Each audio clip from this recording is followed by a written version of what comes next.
પહેલાં સર એક ઓવરઓલ આપનો વ્યૂ લેવા માગીએ, જે રીતે આપણે જોઈ રહ્યા છીએ અર્નિંગ્સના ફ્રન્ટ પર અગર જોઈએ તો કંપનીએ જે રીતે પ્રોફિટના ફ્રન્ટ પર એક નંબર્સ સુધર્યા છે, સાથે એબિટા રેવન્યુ, તો ઓવરઓલ સર આ અર્નિંગ્સ જે છે quarter four performance on Y basis તમે કઈ રીતે જોયું? ગુડ આફ્ટરનૂન ચાંદનીજી. કંપનીએ ક્વાર્ટર માર્ચ માટે અને ફૂલ યર 24-25 માટે બહુ જ પ્રોત્સાહિક પરિણામો જાહેર કર્યા છે. ક્વાર્ટરની વાત કરીએ તો અમારા બધા જ બિઝનેસીસમાં ગ્રોથ જોવા મળ્યો છે. ઇન્ડિયાના બિઝનેસીસમાં જોઈએ તો અમે ગવર્મેન્ટ બિઝનેસ હેન્ડલ કર્યો છે. નેશનલ ગેમ્સ ઉત્તરાખંડ હેન્ડલ કર્યું હતું. ઓલમોસ્ટ 100 કરોડનું એનું ટર્નઓવર હતું. અગર ફોરેન એક્સચેન્જ બિઝનેસની વાત કરીએ તો રિટેલ ગ્રોથ જોવા મળ્યો. હોલિડે બિઝનેસમાં across cherry blossom, Japan, domestic tours, international ટૂર્સમાં અમને ગ્રોથ જોવા મળ્યો હતો. અને અમારું જે ડીઈઆઈ ઇન્ટરનેશનલ બિઝનેસ છે એમાં ડીઈઆઈની વાત કરીએ, ડીઈઆઈમાં પણ એ લોકો સસ્ટેન કર્યું હતું. અમારો ઓવરસીઝ ઇનબાઉન્ડ બિઝનેસ જે છે તેમાં પણ ઘણી બધી નાઇસ મુવમેન્ટ થઈ અને એશિયા પેસિફિક યુનિટ જે છે અમારા થાઈલેન્ડ અને ઇન્ડોનેશિયા, ત્યાં પણ સારો ગ્રોથ જોવા મળ્યો. ઇનબાઉન્ડ ટુરિસ્ટ આ કોવિડ પછીની આ પહેલી એવી સિઝન હતી કે જેમાં અમારી પ્રોફિટેબિલિટી ઘણી ઉપર વધી છે. ફોરેન ટુરિસ્ટ અમે ઇન્ડિયામાં આવે છે અને હેન્ડલ કરીએ છીએ, તો ઓલરાઉન્ડ એ ગ્રોથ રહ્યો આ ક્વાર્ટરમાં. અને બહુ ઇમ્પોર્ટન્ટ વસ્તુ હું તમને કહેવા માંગુ છું કે આ ક્વાર્ટરમાં અમે એટલા લાર્જ સ્કેલ ઇવેન્ટ્સ હેન્ડલ કર્યા છે. હવે જેવી રીતે કે કુંભ, જે ફેમસ કુંભ જે ફેબ્રુઆરી અને માર્ચ વચમાં ચાલ્યું, એમાં અમે કુંભને લાર્જ સ્કેલ પર અમે અમારા કસ્ટમર્સને ટ્રાવેલ કરાવ્યું છે. જેવી રીતે મેં કહ્યું, નેશનલ ગેમ ઉત્તરાખંડ, એમાં પણ 2.5 લાખ મીલ્સ પ્રોવાઈડ કર્યા, 10,000 કોચ સર્વિસીસ પ્રોવાઈડ કરી, 5,000 સ્મોલ વ્હીકલ સર્વિસીસ યુઝ કર્યા. તો as a Thomas Cook group અમે જે લાર્જ સ્કેલ પર ઇવેન્ટ્સ કરીએ છીએ એની એક કેપેબિલિટી હાસિલ કરી લીધી છે અને આ ક્વાર્ટરમાં એ બહુ જ મોટા પાયે જોવા મળે છે ઓવરઓલ રિઝલ્ટ્સમાં. ડેફિનેટલી બ્રિજેશ સર, ઘણી ડિટેલ્સ તમે શેર કરી છે. અત્યારનો સર એક ટ્રેન્ડ જોઈએ, કારણ કે સમર વેકેશન્સ આર ઓન, અને જે રીતે બુકિંગ ટ્રેન્ડ જે છે અત્યારે કેવું તમે જોઈ રહ્યા છો વેકેશનમાં અને સ્પેશિયલી આ સિઝનમાં, સમરમાં? અત્યારે એકદમ પીક સિઝન છે અને જે રીતે મેં કહ્યું, અમારો જે હોલિડે ઇન્ટરનેશનલ છે, જે લોકો ઇન્ડિયાથી આઉટબાઉન્ડ ટ્રાવેલ કરવા માંગે છે એમાં અમે ઘણો ગ્રોથ જોવા મળ્યો છે. ઇનફેક્ટ યુરોપ સેક્ટર જે લાસ્ટ થોડા વર્ષોથી મ્યુટેડ હતું બીકોઝ ઓફ વિઝા ચેલેન્જીસ અને બીજા બધા ચેલેન્જીસ, તેમાં ખાસો ગ્રોથ જોવા મળ્યો છે. યુએસ સેગમેન્ટમાં ગ્રોથ જોવા મળ્યો છે. નવા ડેસ્ટિનેશન જેવી રીતે કે જાપાન છે, કઝાકિસ્તાન છે, ઉઝબેકિસ્તાન છે, અઝરબૈજાન છે, આ બધી કન્ટ્રીઝમાં પણ અમને સારો એવો ગ્રોથ જોવા મળી રહ્યો છે. અને અમારા ફોરવર્ડ બુકિંગ જે છે તે કાફી હેલ્ધી છે અને almost 15-20% growth year on year અમને જોવા મળી રહ્યો છે. તો સર, આ અત્યારે તમે જે રીતે જણાવી રહ્યા છો પીક સિઝન છે, અત્યારે બુકિંગ ટ્રેન્ડ, ડિમાન્ડ એક સારી જોઈ રહ્યા છે, તો કોઈ સ્પેશિયલ પેકેજ, કોઈ ડિસ્કાઉન્ટ જે અત્યારે કંપની અહીંથી ઓફર કરી રહી છે ઓન બુકિંગ્સ? અલગ અલગ સ્કીમ અમારી ચાલતી હોય છે. જેવી રીતે કેશબેક, અગર તમે કોઈ કાર્ડથી યુઝ કરો છો તો તમને કેશબેક પણ મળી શકે છે. Holiday by instalment, EMI facility પણ અમારી હોય છે. અને એ પ્રમાણે અલગ અલગ પ્રમોશનલ સ્કીમ ચાલુ જ હોય છે અલગ અલગ અમારી બ્રાન્ચીસમાં. સર, બ્રિજેશ સર, જે રીતે તમે જણાવ્યું લાઈક જાપાન, કઝાકિસ્તાન, જે તમને એક રિસ્પોન્સ મળી રહ્યો છે, પરંતુ અત્યારે આ સિઝનમાં પ્રિફર્ડ લોકેશન અગર જિયોગ્રાફી વાઇઝ જોઈએ, ઓન ઇન્ટરનેશનલ એન્ડ ડોમેસ્ટિક, એ કયા એવા પ્રિફર્ડ લોકેશન્સ તમે વધારે જ્યાં એક સેટઅપ જોઈ રહ્યા છો, જ્યાં એક ટ્રેન્ડ જોઈ રહ્યા છો વધારે બુકિંગ્સનો?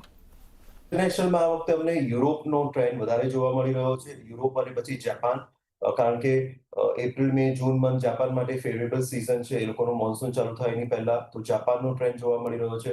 ડોમેસ્ટિકમાં જે નોર્થ ઇસ્ટ છે એનો ટ્રેન્ડ, હિમાચલના માઉન્ટેન્સનો ટ્રેન્ડ છે.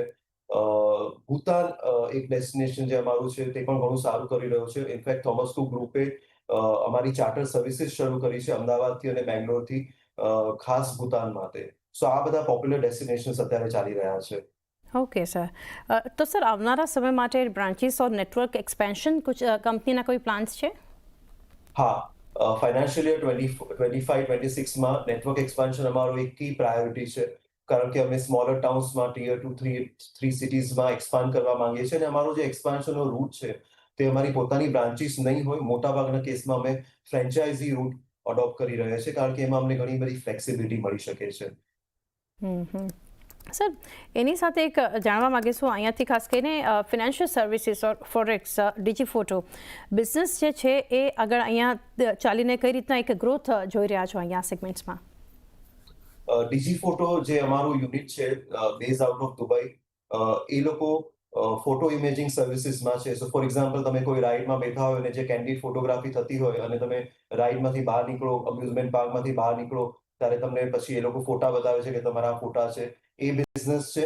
આ બિઝનેસમાં ફાઇનાન્શિયલ યર 24-25માં થોડી ચેલેન્જીસ જોવા મળી બીકોઝ ઓફ દુબઈમાં અને એ મિડલ ઇસ્ટ સેક્ટરમાં જીઓપોલિટિકલ જે સિચ્યુએશન હતી, ઇઝરાયલ હમાસની વોર હતી, દુબઈમાં અનફેવરેબલ વેધર કન્ડિશન હતી, રેન આવ્યો હતો.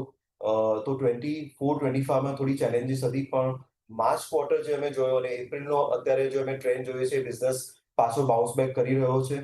અમે આમાં એક્સપાન્શન કરી રહ્યા છે અને હાયર એઆઈ બેઝ ટેકનોલોજીનો પણ યુઝ કરી રહ્યા છીએ.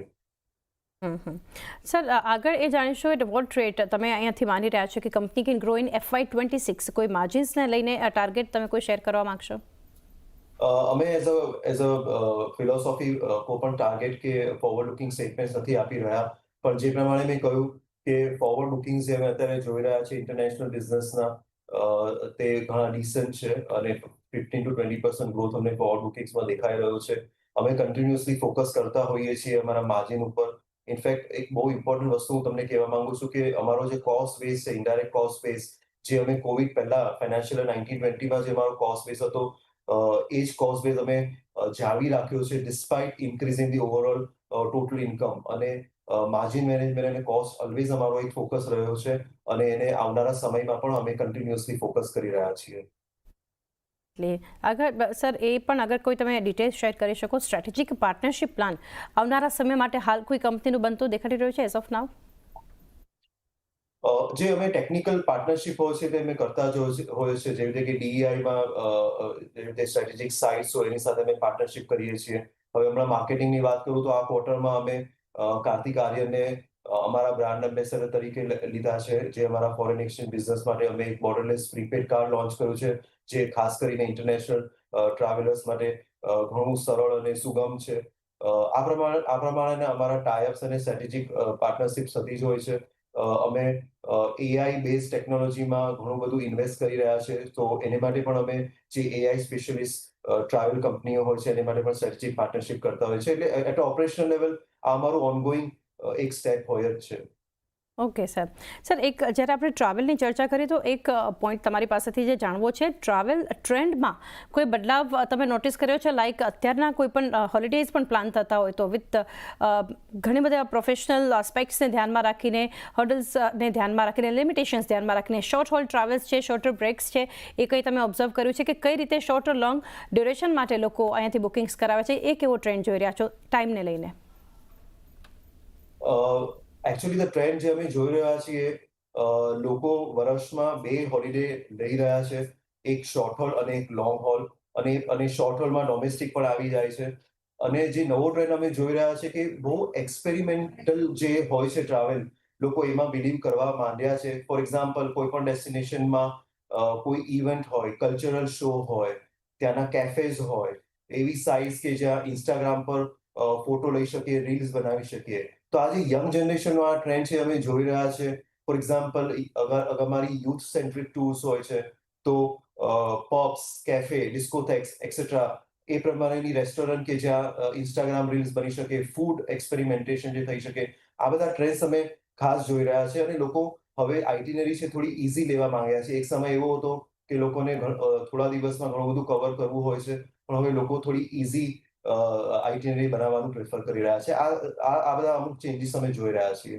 વિજય સર, આ ઘણું ઇમ્પોર્ટન્ટ પોઈન્ટ જે ઓબ્ઝર્વેશન તમારું છે ઓન ગ્રાઉન્ડ રિયલિટી, તમે જાણો છો સોશિયલ મીડિયાનું કેટલું ઇન્ફ્લુઅન્સ છે અને એ રીલ જોઈ જે રીતે લોકો અટ્રેક્ટ થાય છે કે ત્યાં જઈને અમે પણ રીલ્સ બનાવીને અમે પણ અપલોડ કરીને મેક્સિમમ વ્યૂઝ પણ લે, એ રીતે પણ એક બુકિંગ થતું હોય છે. છેલ્લે સર જાણીએ overall guidance, not in terms of numbers, પરંતુ અગર સેક્ટરની વાત કરીએ, ઇન્ડસ્ટ્રીની વાત કરીએ, તો આવનારો સમય જે છે કઈ રીતના એક ગ્રોથ ઓવરઓલ તમે જોઈ રહ્યા છો? અમારા 4 મેઇન સેગમેન્ટ્સ છે અને ફોરેન એક્સચેન્જ જે ફાઇનાન્શિયલ સર્વિસીસનો સેગમેન્ટ છે, એમાં અમારો ફોકસ એરિયા છે ટેકનોલોજીનો યુઝ કરીને ઘણા બધા ટ્રાન્ઝેક્શન્સ ઓનલાઈન કરવા માટે. રિટેલ ફોરેન એક્સચેન્જ જે બિઝનેસ છે, જેવી રીતે કે જે લોકો ફોરેન ટ્રાવેલ કરતા હોય છે અને એને ફોરેન એક્સચેન્જ જોઈએ છે, એમને ફોકસ કરવાનો અમારો પ્રયાસ છે. એ માટે અમે કાર્તિક આર્યનને બ્રાન્ડ એમ્બેસેડર બનાવ્યા છે. અમારું એક કાર્ડ પણ અમે લોન્ચ કર્યું છે. હોલિડે બિઝનેસની વાત કરીએ તો હોલિડે બિઝનેસમાં અમારો ફોકસ છે નવા ડેસ્ટિનેશન્સ લોન્ચ કરવાનો, અમારા કસ્ટમર્સને અમારે એક્સપેરિમેન્ટ વધારે આપવા છે, એક્સપેરિમેન્શિયલ એક્સપિરિયન્સ જે કહીએ તેમાં વધારે ફોકસ કરવો છે rather then tick in the box કે આટલી જગ્યા કવર કરવી છે. અમારે એ લોકોને નવા એક્સપિરિયન્સીસ આપવા છે. માઇસ બિઝનેસ જે છે એમાં અમારે ગવર્મેન્ટ બિઝનેસ ઉપર ફોકસ કરવો છે. અમે લાસ્ટ 2 વર્ષમાં ગવર્મેન્ટના ઘણા બધા ઇવેન્ટ્સ જે રીતે G20 નો ઇવેન્ટ હેન્ડલ કર્યો હતો, નેશનલ ગેમ્સ હેન્ડલ કરી છે. એ અમારો ફોકસ છે આવનારા વર્ષમાં ગવર્મેન્ટ બિઝનેસને હેન્ડલ કરવા માટે. અમારું જે ઇનબાઉન્ડ બિઝનેસ છે એમાં પણ અમને સારો એવો ગ્રોથ જોઈ રહ્યો છે અને એમાં પણ અમે નવા ડેસ્ટિનેશન્સ, નવો એક્સપિરિયન્સ ઇન્ડિયામાં આપવાની કોશિશ કરી રહ્યા છે. નેટવર્ક એક્સપાન્શન એક અમારી સ્ટ્રેટેજી છે જે અમે ફ્રેન્ચાઇઝી મોડ પર અમે એક્સપાન્ડ કરવા માંગીએ છીએ. ટેકનોલોજીનો મોર એન્ડ મોર ઉપયોગ કરવા માંગીએ છીએ અમે, જેવી રીતે કે વોટ્સએપથી બિઝનેસ કરી શકાય, ચેટબોટથી બિઝનેસ કરી શકાય, AI નો યુઝ કરવા માંગીએ છીએ આઇટિનરી બિલ્ડ કરવા માટે, એટલે કસ્ટમરને પોતાના કસ્ટમાઇઝ આઇટિનરી બિલ્ડ કરી શકીએ. સો આ બધા ઘણા બધા મેજર્સ જે છે તે અમારા આવનારા વર્ષ માટે અમે અમારા થિંગ્સ ટુ ડુમાં છે. જી Brijesh sir, it's a pleasure. તમારી સાથે જે ડિસ્કશન રહ્યું, ઘણી ડિટેલ્સ તમે શેર કરી અને ઘણા નવા ટ્રેન્ડ સેટઅપ પણ જણાવ્યા. Thank you sir for connecting and best wishes four coming quarters.